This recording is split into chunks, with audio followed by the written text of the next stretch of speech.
Saudara-saudara, kita percaya Allah yang kita sembah mau kita semua jemaat-jemaatnya untuk hidup rukun bersama.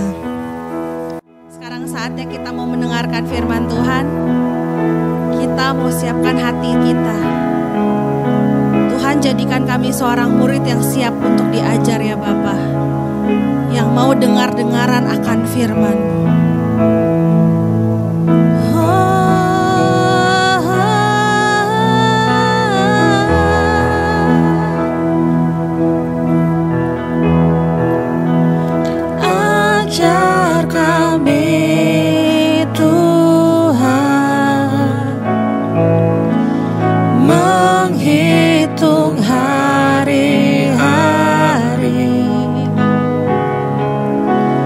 Agar kami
Tuhan, terima kasih. Kami sungguh bersyukur ya Bapa, punya Allah seperti Engkau yang selalu setia bersama-sama dengan kami. Tuhan, sekarang kami mau mendengarkan firman Tuhan. Tuhan yang tutup bungkus jam pemberitaan firman Tuhan ini ya Bapa. Tuhan, urapi mulut lidah hamba-Mu ya Bapa, supaya apa yang keluar dari hamba-Mu itu dari Engkau. Dan itu bisa kami terima ya Bapa, menjadi modal kami untuk menjalani hari ke depan. Jadikan hati kami seorang murid yang mau diajar oleh firman Tuhan. Terima kasih ya Bapa, beracaralah, kami siap untuk mendengar. Di dalam nama Tuhan Yesus Kristus, mari jemaat Tuhan katakan, amin. Haleluya, puji Tuhan. Shalom saudara, mari kita berdoa. Bapa kami dalam sorga, kami bersyukur dan terima kasih oleh kemurahan-Mu ya Tuhan, di mana pada pagi hari ini kami boleh beribadah kepada Tuhan. Kami sungguh percaya Engkau Tuhan kami yang omnipresence, yang maha hadir.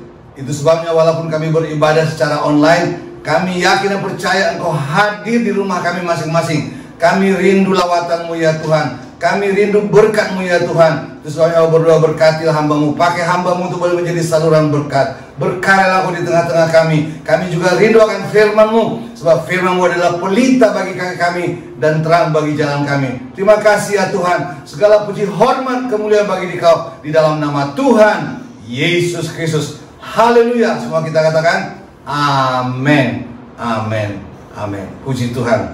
Haleluya. Shalom saudara.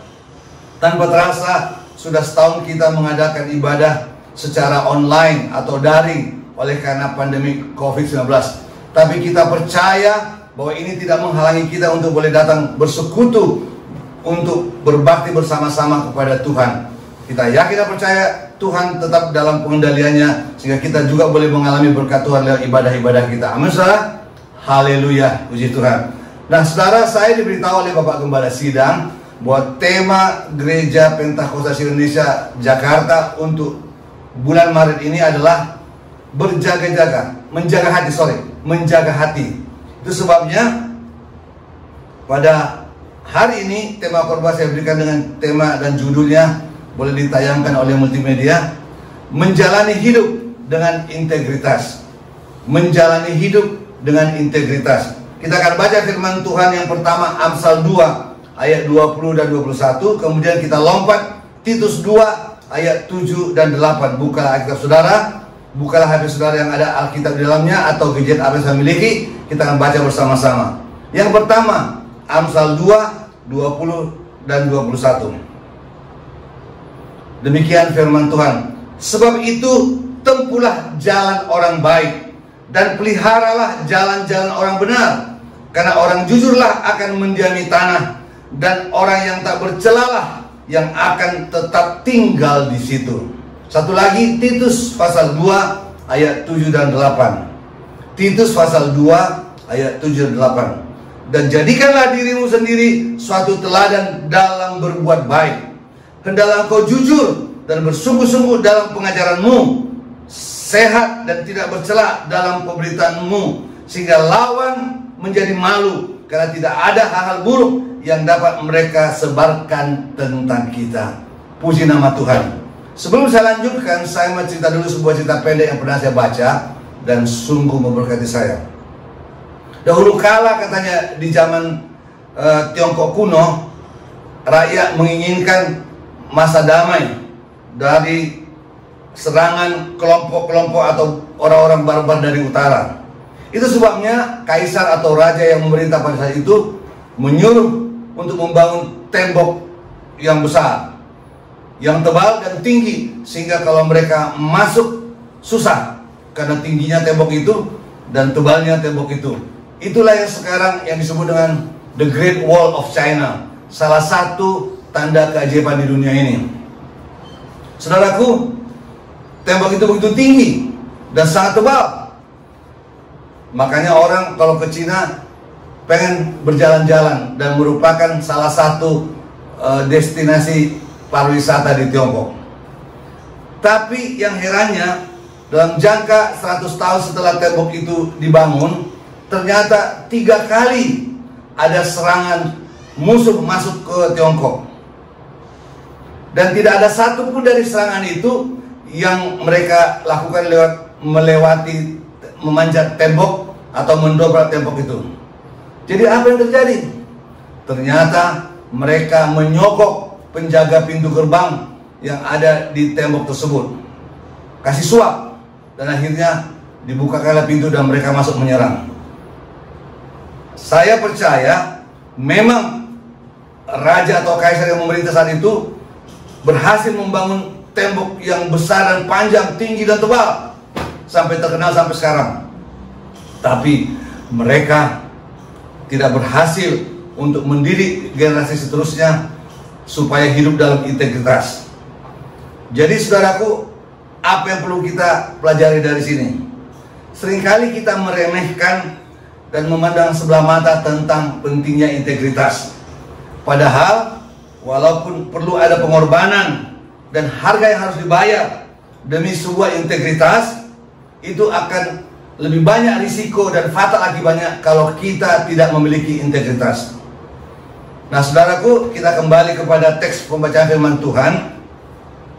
Tadi kita baca dalam kitab Amsal pasal 2 ayat 20 dan 21, di mana Raja Salomo yang sangat terkenal dengan hikmat yang dia milikinya berkata, "Sebab itu tempuhlah jalan orang baik dan peliharalah jalan-jalan orang benar, karena orang jujurlah akan mendiami tanah, dan orang yang tak bercelalah yang akan tetap tinggal di situ." Artinya apa? Orang-orang yang menjalani hidup dengan integritas akan mengalami berkat Tuhan. Kalau kita perhatikan dalam Titus 2 pasal 2 maksudnya ayat 7 dan 8, Rasul Paulus oleh ilham Roh Kudus meminta kepada Titus, "Jadikanlah dirimu sendiri suatu teladan dalam berbuat baik, hendaklah kau jujur dan bersungguh-sungguh dalam pengajaranmu, sehat dan tidak bercela dalam pemberitaanmu, sehingga lawan menjadi malu, karena tidak ada hal-hal buruk yang dapat mereka sebarkan tentang kita." Saudara, Titus merupakan seorang non-Yahudi yang menjadi orang percaya oleh karena pemberitaan Injil dari Paulus. Kemudian dia mengikuti rombongan dari Paulus dan menjadi anak rohani dan anggota tim pelayanan dari Paulus. Bahkan Paulus pernah mengutusnya untuk membantu pelayanannya di Korintus. Nah, dari ayat yang kita baca, saya percaya firman Tuhan ini berlaku buat kita semua sebagai pengikut Kristus, agar kita menjalani hidup dengan integritas. Sesuai dengan tema hari ini, menjalani hidup dengan integritas, ada 3 hal yang mau saya sampaikan kepada kita. Mari kita lihat satu persatu. Perhatikan slide berikut. Yang pertama, apa yang dimaksud dengan integritas? Apa sih sebetulnya integritas itu? Mari kita lihat penjelasannya. Slide berikut. Saudara, kata integritas berasal dari kata Latin integer, yang mencakup aspek lahiriah, aspek moral, aspek etika, dan karakter yang mulia.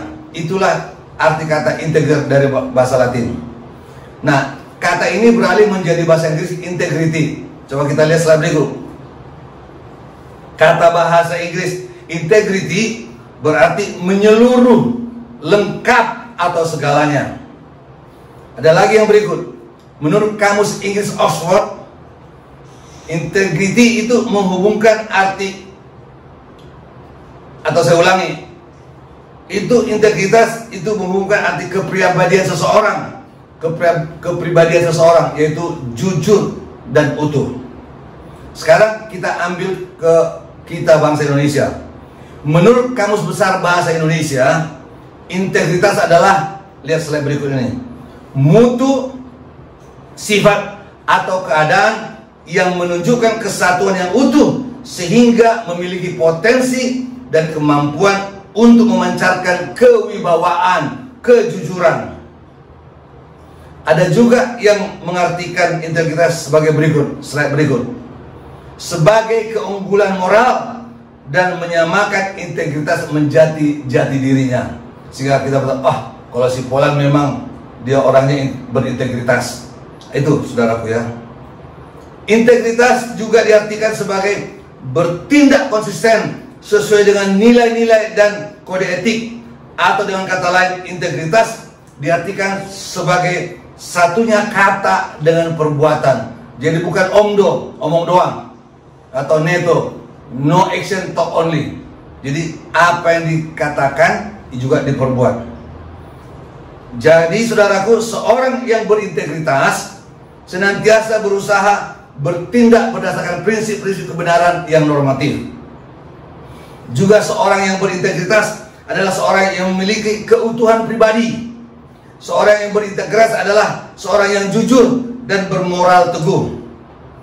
Jadi kalau kita rangkum semuanya, saya buat seperti ini.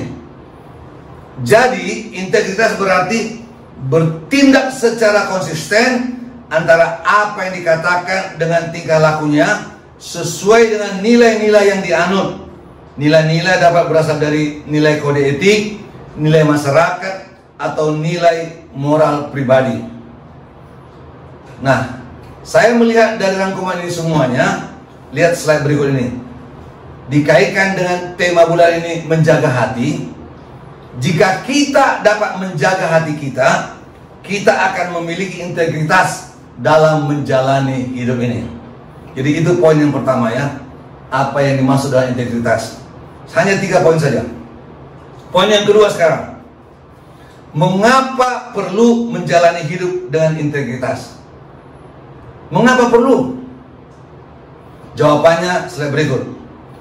Agar berkenan kepada Tuhan dan sesama. Nah, ini coba kita dalami lebih lanjut lagi. Saudara, lihat slide berikut. Jika kita berkenan kepada Tuhan, maka Tuhan akan memberikan hikmat ilahi, sehingga keputusan-keputusan yang kita ambil menghasilkan sukses dan kemenangan. Kita baca sekarang Pengkhotbah 2 ayat 26. Karena kepada orang yang dikenannya, ia mengaruniakan hikmat, pengetahuan, dan kesukaan. Tetapi orang berdosa ditugaskannya untuk menghimpun dan menimbun sesuatu yang kemudian harus diberikannya kepada orang yang dikenal Allah. Itu pun kesia-siaan dan usaha menjaring angin. Saudaraku, ini adalah oleh ilham roh Allah ditulis oleh Raja Salomo. Dia mengingat bagaimana hidup ayahnya dan juga akhirnya dialami bagaimana Tuhan berkenan kepada ayahnya. Daud memang adalah orang yang berkenan kepada Tuhan. Coba kita baca Kisah Para Rasul 13 ayat 22. Kisah Para Rasul 13 ayat 22. Setelah Saul disingkirkan, Allah mengangkat Daud menjadi raja mereka. Tentang Daud, Allah telah menyatakan, aku telah mendapat Daud bin Isai, seorang yang berkenan di hatiku dan yang melakukan segala kehendakku. Jadi kita melihat bahwa memang Daud adalah orang yang berkenan kepada Tuhan. Kita tahu ceritanya dari seorang gembala kambing domba, oleh perkenanan Tuhan Daud bisa menjadi raja. Sebelum dia menjadi raja, berkali-kali Daud mendapat promosi, yaitu mulai dari seorang prajurit dari Raja Saul, kemudian naik pangkat jadi misalkan kalau kita kepala batalion begitu, akhirnya menjadi panglima tentaranya Saul. Dan ingat saudara, sampai hari ini bangsa Israel sangat menghormati Daud. Perhatikan aja, bendera mereka seperti kita, bendera kita sebut apa? Sangsaka merah putih atau sangsaka dwiwarna. Kalau bendera mereka disebut apa? The Star of David, bintang Daud. Ibu kota negara mereka sebut The City of David, kota Daud. Jadi artinya apa? Sampai hari ini mereka, bangsa Israel, sangat menghormati Daud, karena memang dia adalah orang yang berkenan kepada Tuhan. Apakah Daud tidak pernah gagal? Dia pernah juga gagal, tapi dia dalam kegagalannya dia minta ampun sama Tuhan, dia bertobat dan Tuhan memulihkan dia. Itu sebabnya saudara, saya percaya jika Tuhan berkenan kepada kita, maka akan ada pertolongan Tuhan, akan ada promosi. Amin saudaraku. Puji Tuhan, haleluya. Nah, lihat slide berikut. Tadi saya katakan, Kenapa kita perlu berjalan dengan integritas? Agar berkenan kepada Tuhan dan sesama. Nah sekarang perhatikan ini. Jika kita berkenan kepada sesama, maka kita akan disegani, dihormati. Ya coba perhatikan, kalau saudara tinggal di lingkungan saudara, RT RW saudara, kalau ada orang-orang yang berintegritas, saudara juga akan segan kepada orang itu.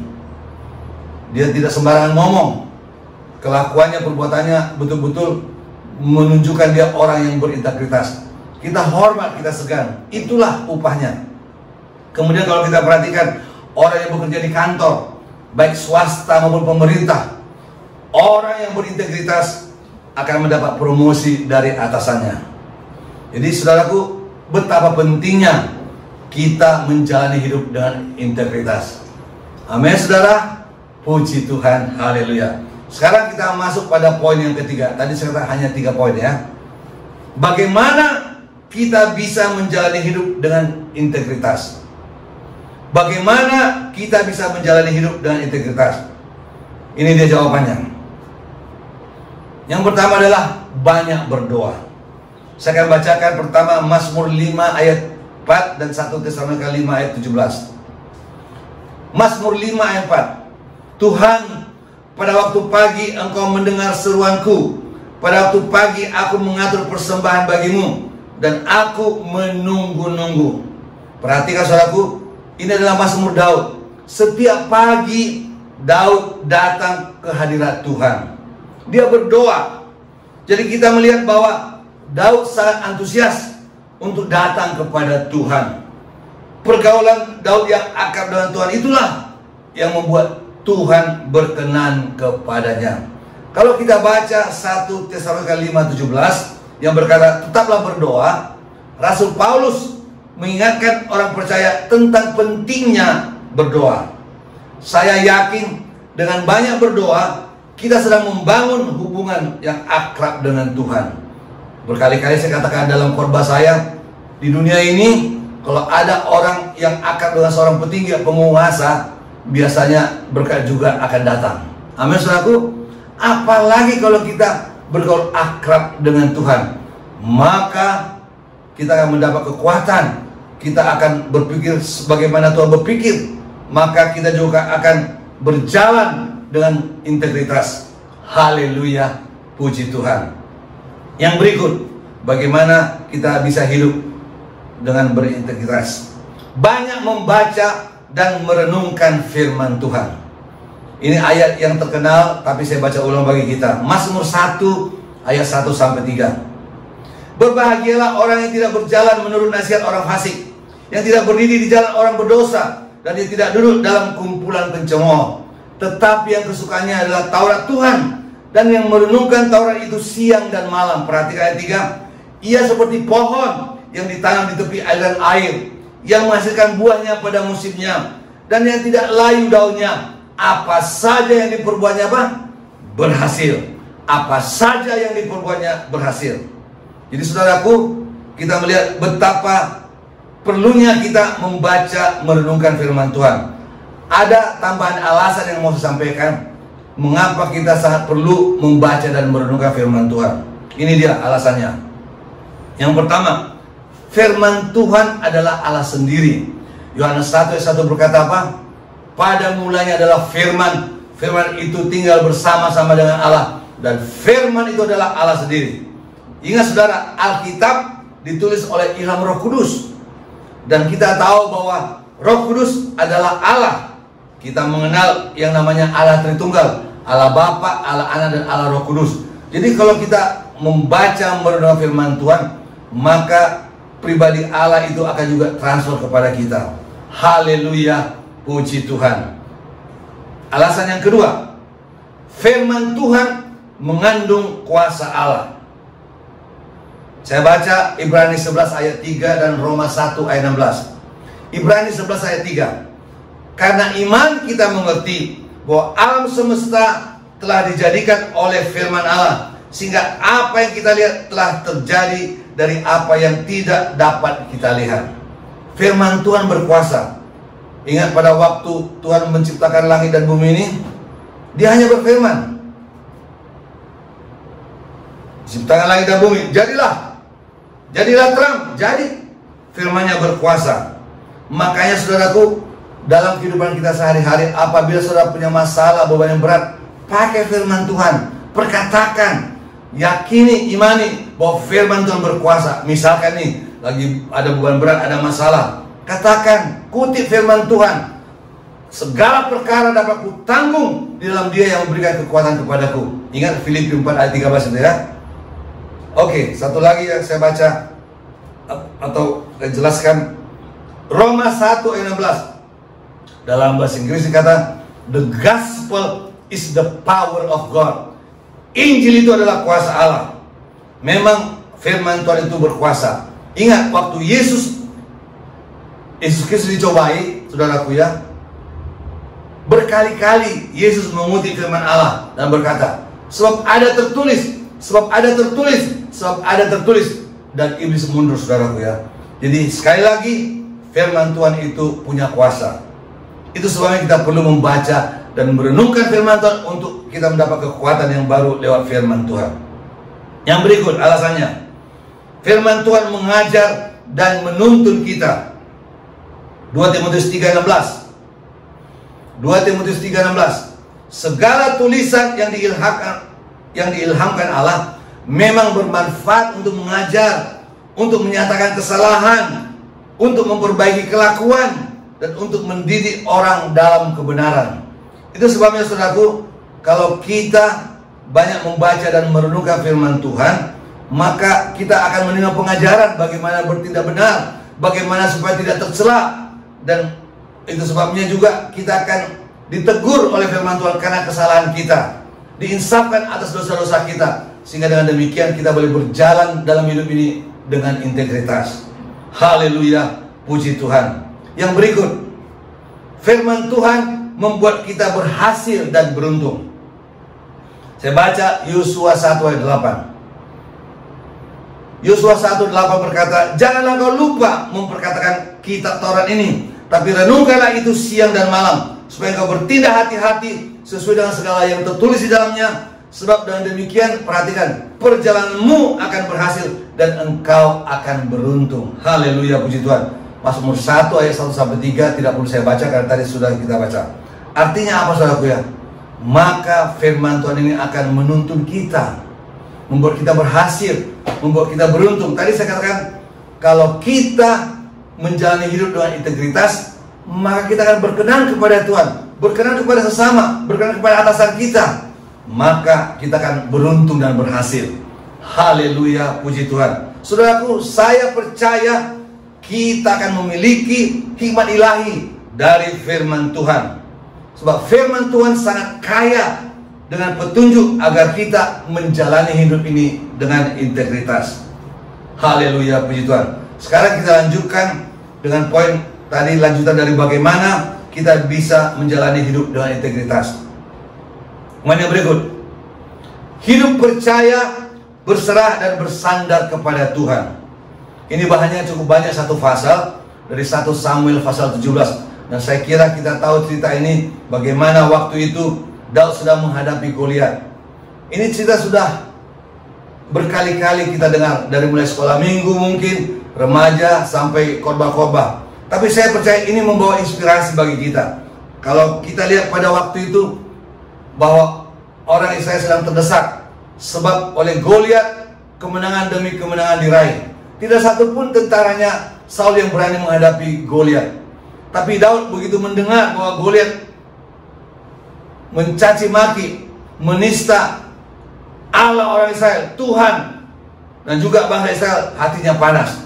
Padahal dia seorang yang katakanlah tidak punya pengalaman berperang. Makanya dia berani maju. Kenapa? Karena dia percaya bahwa Tuhan sanggup menolong dia. Saudaraku, dan itu yang kita lihat terjadi, cerita yang sudah kita hafal. Akhirnya panglima tentara Filistin, Goliat itu, yang tinggi besar raksasa, kalah dan mati di tangan Daud, saudaraku ya. Artinya apa, saudaraku? Setiap orang, siapapun kita, dan dalam keadaan apapun, kita pasti punya masalah. Tidak ada orang yang bebas dari masalah. Tapi persoalannya bagaimana kita meresponi terhadap masalah yang kita hadapi. Daud adalah pribadi yang berkenan kepada Tuhan. Sekalipun masalah yang dihadapi besar, satu hal yang diandalkan adalah Tuhan. Bersandar kepada Tuhan, berserah kepada Tuhan, dan berharap kepada Tuhan. Itu sebabnya pun masalah besar sekalipun yang kita hadapi, maka yakinlah bersama dengan Tuhan pasti ada jalan keluar. Amin, saudaraku. Pasti ada pemulihan, pasti juga ada pertolongan Tuhan. Tuhan hanya mau agar kita sabar dan percaya kepada Tuhan dan mengandalkan Dia. Jangan andalkan orang lain, ya. Kita tahu ayat yang sangat terkenal, Yeremia 17 ayat 7, diberkatilah orang yang mengandalkan Tuhan, orang yang menaruh harapannya kepada Tuhan. Mari bersandar dan mengandalkan Tuhan dalam hidup kita. Haleluya, puji Tuhan. Yang berikut, saudara, bergaul dengan yang memiliki iman yang kuat. Ini juga salah satu cara bagaimana agar kita bisa menjalani hidup dengan integritas. Amsal 13 ayat 20. Siapa bergaul dengan orang bijak menjadi bijak, tapi siapa berteman dengan orang bebal menjadi malang. Sungguh jelas, saudara, ya. Jadi kita harus selektif memilih teman. Bergaulah dengan orang-orang yang berintegritas, ya. Maka kita juga akan mengalaminya. Tapi kalau kita bergaul dengan orang-orang yang tidak berintegritas, kita juga akan terikut, saudara, ya. Sekarang Roma 1 ayat 11 dan 12. Sebab aku ingin melihat kamu untuk memberikan karunia rohani kepadamu, guna menguatkan kamu, yaitu supaya aku ada di antara kamu dan turut terhibur oleh iman kita bersama, baik oleh imanmu maupun oleh imanku. Saudara, kita melihat di sini betapa pentingnya juga bergaul dengan saudara-saudara kita yang memiliki iman yang kuat, bahkan juga hamba-hamba Tuhan, sehingga hidup kita juga akan memiliki integritas. Perhatikan, iman yang kuat sangat berkaitan erat dengan integritas. Erat hubungannya. Kalau iman kita kuat, tidak akan tergoda dengan suap, amin, korupsi dan sebagainya. Kita akan berkata ya di atas ya, tidak di atas tidak suka berbohong. Haleluya, puji Tuhan. Jadi pergaulan itu sangat mempengaruhi. Mari saudaraku, bangun hubungan dengan teman-teman yang berintegritas dan juga hamba-hamba Tuhan saudara kita yang imannya juga kuat dan bertumbuh. Yang terakhir, saudaraku, yang terakhir, penuh dengan Roh Kudus. Saya kira ini tidak asing bagi kita. Saya bacakan Yohanes 16 ayat 13.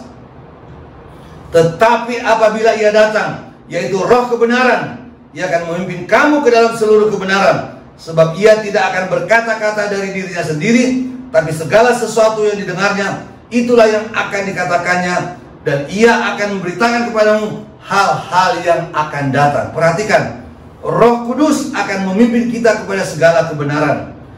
Roh Kudus akan menuntun kita untuk berkata-kata yang baik. Roh Kudus akan memberi kekuatan kepada kita agar kita bisa menjaga hidup kita tidak bercelah, agar kita juga bisa menjaga hati kita. Haleluya, puji Tuhan. Yang terakhir, Efesus 5:18. Efesus 5:18. Dan janganlah kamu mabuk oleh anggur, karena anggur menimbulkan hawa nafsu, tetapi hendaklah kamu penuh dengan Roh. Maksudnya Roh Kudus. Itulah pesan Paulus kepada jemaat yang di Efesus, yang saya percaya berlaku bagi kita sekarang ini. Kita perlu kepenuhan Roh Kudus dalam hidup kita. Dan saya percaya sudah berkali-kali saya khotbahkan tentang pentingnya kepenuhan Roh Kudus dalam hidup orang percaya. Itu sebabnya, saudaraku, mari usahakan untuk hidup saudara terus mengalami kepenuhan Roh Kudus dan memelihara urapan Roh Kudus dalam hidup saudara. Saya percaya, saudaraku, jika kita menerapkan hal-hal yang tadi saya jelaskan, maka kita akan menjalani hidup ini dengan integritas sehingga kita berkenan kepada Tuhan. Haleluya, puji Tuhan. Mari kita berdoa. Haleluya. Bapa kami dalam sorga, kami bersyukur terima kasih kalau pada pagi hari ini kami boleh diajar oleh firman-Mu untuk kami boleh menjalani hidup dengan integritas. Betapa pentingnya kami boleh menjalankan hidup ini dengan integritas agar kami boleh berkenan kepada Tuhan. So, kami yakin kalau kami berkenan kepada Tuhan, maka akan ada pertolongan Tuhan. akan ada juga pemulihan, akan ada kekuatan yang baru yang Tuhan berikan bagi kami. Bahkan kalau dalam hidup sesama kami pun, kami akan mengalami yang namanya berkat-berkat di dalam hidup ini. Apalagi dengan atasan kami, akan ada promosi. Terima kasih Tuhan, Kau selalu memperhatikan hidup kami. Terima kasih Bapa. Kami yakin dan percaya sampai hari ini kuasa-Mu tidak pernah berubah. Haleluya. Sebagaimana Daud Engkau tolong menghadapi raksasa dalam hidupnya, kami juga rindu Kau menolong kami dalam raksasa-raksasa, yaitu masalah-masalah yang kami hadapi sekarang ini. Kami sungguh percaya bagi Tuhan tidak ada mustahil, bagi Tuhan tidak ada yang tidak mungkin. Sambil kita semua tunduk kepala, saudaraku dimanapun saudara berada, saya rindu berdoa agar kita seperti Daud juga mau berserah, bersandar, dan mengandalkan Tuhan dalam hidup kita. Apabila saudara ingin didoakan karena beban pergumulan saudara, mungkin ada masalah keluarga, mungkin ada masalah ekonomi, atau apa saja pun yang saudara hadapi, percayalah bersama dengan Tuhan pasti ada pertolongan Tuhan. Itu sebabnya saya rindu berdoa bagi saudara yang ingin didoakan. Mari angkat tangan kanan saudara kepada Tuhan sebagai tanda berserah, bersandar dan mengandalkan Tuhan. Dan tangan kiri taruh di dada saudara, meyakinkan diri kita sendiri bahwa bagi Tuhan tidak ada yang mustahil, bagi Tuhan tidak ada yang tidak mungkin. Tuhan akan sanggup menolong kita dalam segala keadaan apapun. Terima kasih. Kita akan berdoa sekarang. Haleluya. Bapa dalam sorga, kami bersyukur buat janji-Mu ya Tuhan. Kalau kami bersyukur dalam Tuhan, maka Engkau hadir dan nyata. Kami juga berdoa saat ini Tuhan, dimanapun saudara kami berada, dengan mengangkat tangan sebagai tanda ada beban, ada persoalan yang kami sedang hadapi. Kami yakin dan percaya firman-Mu yang berkata, mari datang kepadaku, hai kamu yang letih lesu beruban berat, aku akan memberikan kelegaan bagimu. Maka kami datang kepadamu ya Tuhan untuk membawa segala beban masalah kami. Kami yakin dan percaya bersama dengan Tuhan ada kelegaan. Artinya akan ada jalan keluar, artinya akan ada pemulihan, artinya ada kesembuhan. Di dalam nama Yesus, oleh kuasa darah Yesus, kami patahkan, kami tolak setiap tipu daya setan iblis yang mengganggu kehidupan saudara-saudara kami yang sedang angkat tangan ini. Dalam nama Yesus, mari ada pemulihan Tuhan. Dalam nama Yesus ada jalan keluar. Dalam nama Yesus pintu-pintu dibukakan, berkat Tuhan dicurahkan. Mari Kau jamah lawan kami semua. Terima kasih ya Tuhan buat janji-Mu, Engkau akan menyertai kami sampai kepada keseluruhan alam. Hamba juga berdoa agar kami semua bukan sekedar menjadi pendengar-pendengar, tapi menjadi pelaku-pelaku firman-Mu, agar kami boleh menjalani hidup dengan integritas, dan kami boleh menjaga hati kami. Terima kasih Bapa. Segala puji hormat kemuliaan bagi Dikau, di dalam nama Tuhan Yesus Kristus. Haleluya. Semua kita katakan amin. Amin. Nah saudaraku, sebelum kita tutup, mari angkat tangan saudara, terimalah berkat Tuhan. Haleluya, haleluya, haleluya. Anugerah dan karunia dari Allah Bapa, cinta kasih serta damai sejahtera dari Yesus Kristus, yang adalah Tuhan dan Juru Selamat, serta pertolongan, penghiburan, pengurapan, dan persekutuan dalam Roh Kudus boleh menyertai saudara semua dari saat ini sampai selama-lamanya, di dalam nama Tuhan Yesus Kristus. Haleluya. Semua percaya katakan amin. Amin. Amin. Puji Tuhan.